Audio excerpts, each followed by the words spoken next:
There's a lot of people who know what's going on, at least partially, on a global scale. And how the world is tipping in a direction that a free person wouldn't necessarily care for. A lot of people are angry. A lot of people are losing it, at least to a degree. And not unjustified. What is truly sad is the loss of hope. Everybody's going through the motions of their lives because what else are you going to do? And it really sets in the individual's level of powerlessness just as a whole. And it causes people to shut out what's going on, what's happening. Nobody wants to hear it. You start talking about it. Yeah, I know. They're all corrupt. They're all bad. Nothing's going to change. It doesn't matter. Well, what difference is it going to make? What can you do? What can I do? What can anyone do? The fist is tightening. You think about a snake, a constrictor. Some people think that it just grabs you and squeezes you to death. I mean, that is what it does on a simple level. But it tightens its muscles, it wraps around its prey. And every time that animal exhales, it tightens just a little bit more. Every time it exhales, it can no longer inhale as much as previous. This is the way of suffocation. It's a constricting. And every time we exhale, it gets a little bit tighter. Something crazy happens over here, gets a bunch of attention. And they're doing some other stuff over here that some people will point out, but for the most people, it's just gone. There's no organization to this awakened rebel cause. Now, there are some individuals, but they haven't acted as a total unifying factor, and nothing against them. There is quite the opposition. People are silenced. People are imprisoned. People are executed or assassinated, however you want to term it. These are very serious times. This is a very pivotal moment, and we're all here for it, and that's exciting. So what are we going to do?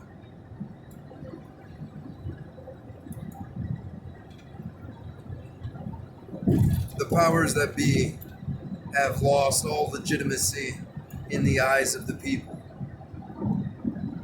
This has happened multiple times throughout history. That's what happened in France with the revolution there. They had a gaudy procession, a carriage made of gold with Greek and Roman deities engraved on it. While the people are starving, miserable, disgruntled, envious, vindictive of their leaders who have so much.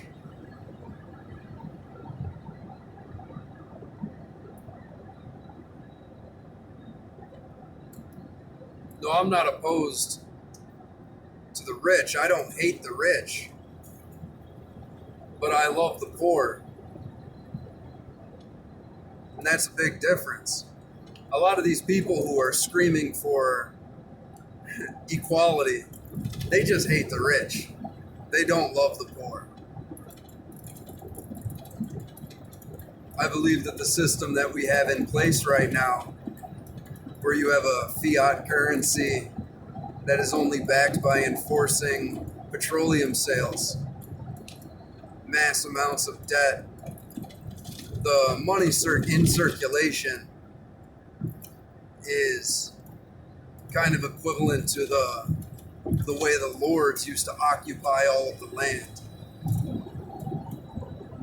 And using the land, they could take out loans, they could make money, they could rent out land. And all of the wealth was owned by a very small portion of the wealthy elites. And so when somebody would die, they would care less about the money, they would care about who the land was willed to.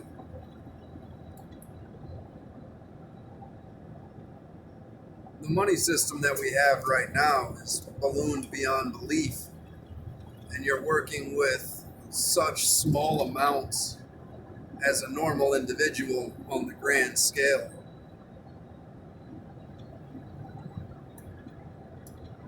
Everything floods up, but that's because there's no real exchange of value. If there was an exchange of value, the game would be played a lot different. You wouldn't have all of these people assuming despicable amounts of money. And then you have other people living on minuscule. It's just not how it would function. We don't have real capitalism right now. We have a crony capitalistic society. And then you have a bunch of socialism thrown in there in different ways. It's not capitalist, and there's no inherent value in the currency that we exchange. So how long before the money that we have isn't worth anything? We're seeing record inflation and mass printing of fiat currencies. Like I said previously, the only reason that the other nations haven't defaulted on all of our American dollars is because they needed to buy petroleum. That was all set up by Henry Kissinger. And without it, we would lose any type of monetary exchange. People would not want American dollars because it would be backed by nothing at that point. But of course, the whole plan is to crash the economic system and usher in a global currency. One that's electronic, that can be monitored at all times, and can be shut off if you don't do what you're told. That's coming. It ain't here yet, but best believe. And that's part of the problem.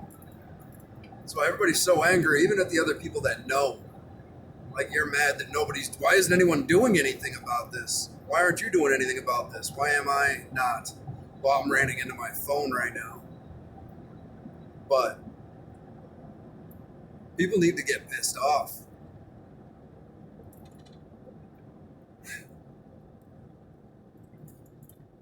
You realize that this whole unemployment, stimulus, this whole pump is one of the greatest wealth transfers. And I'm not necessarily talking about what's going out in the unemployment and the stimulus. Like, all of these emergency acts that are being signed through, $2 trillion here, $4 trillion there. And the mass amount of that money is not going to the people. I'm not saying that it should be, but we also shouldn't be mass printing all this currency because of a self-induced economic collapse. Now, if we had 5% of the population dropping, okay, you wouldn't have to tell people to stay home if 1 out of 20 people you knew died. Right? But obviously that's not the case. And so the government is the only one who can solve the problems they create. Oh yeah.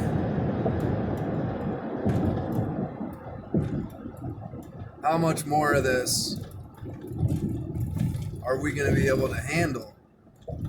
Not only as a nation and as a world power, but as a society, as individuals. Being told what you can do, where you can go, being told that these people can make money without having to work. If you're working, that's going to make you quite aggravated. And if you're not working, you're going to lose a sense of purpose. Not that you need to be all wrapped up in your career, and I get it if you have kids and you have a bunch of other things on your own personal agenda. It might be kind of nice to collect a bunch of money from the government and all this other fun. But we're stealing this from our children in the taxation idea. But of course it is a fiat currency, so what are we really doing? It's all just a big circle jerk, and everybody knows that. All the people making the money, the people spending the money. Some people think that money has value, I guess, but for the most part, you know.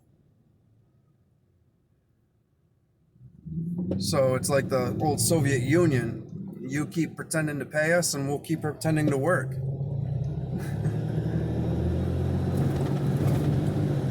The humans have value. We have value. You have value.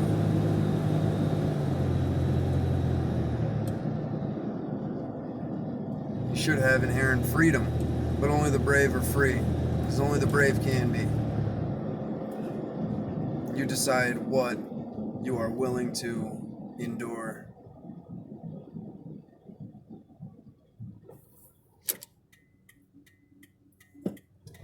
They're getting us every time we exhale.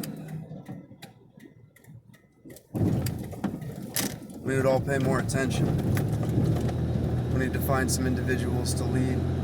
A lot of the active voices right now don't necessarily want to take on roles of authority because they live too comfortably. I think we all live too comfortably. We're too cozy. We can live decent lives. We can take care of ourselves and our family, hopefully. That makes us complacent. Do we really want change? Everybody wants change, but nobody wants to change. Now, there's tranquility in the familiar. There's a peace to it. Everybody's addicted to it. Addicted to their comforts, myself included. It's not the demonizing of any of you or my fellow man in general, although I think we all need to hold ourselves to higher standards. Because our species has so much potential. We could make this planet a paradise, and we don't. Now, there are a lot of people who are at fault for this, and there are archaic sociopaths who have established many of the things that we just assume are. And these things need to be radically rethought.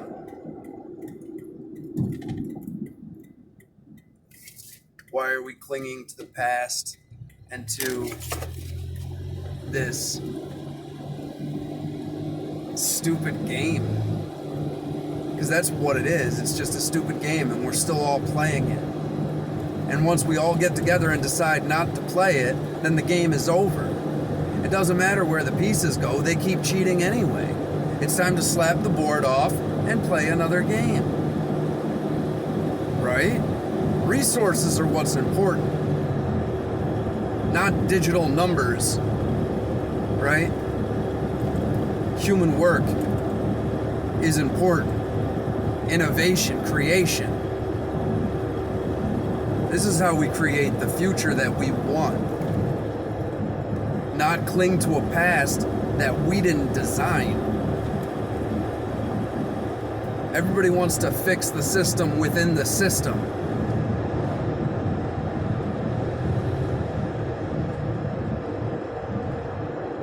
Now, I believe in the founding principles of the United States. I believe in human rights, which are fictitious but very important.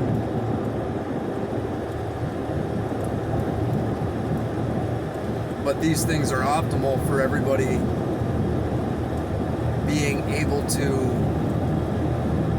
manifest what they could be. Because when you die, you look the person you could have been in the eyes. You answer to that dude.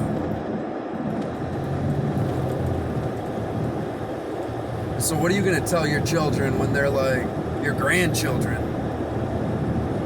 What were you doing when everybody was free? You could basically say and do whatever you wanted. They were giving away money.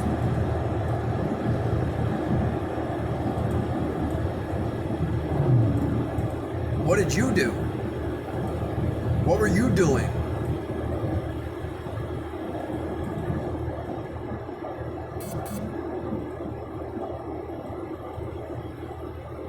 I don't know. Let me know what you think. Let's all get together. Let's think tank. Let's create something. Let's create a movement. A mass awakening. Got to give power back to the people, at least to a certain extent. We need to rethink this whole sociopathically designed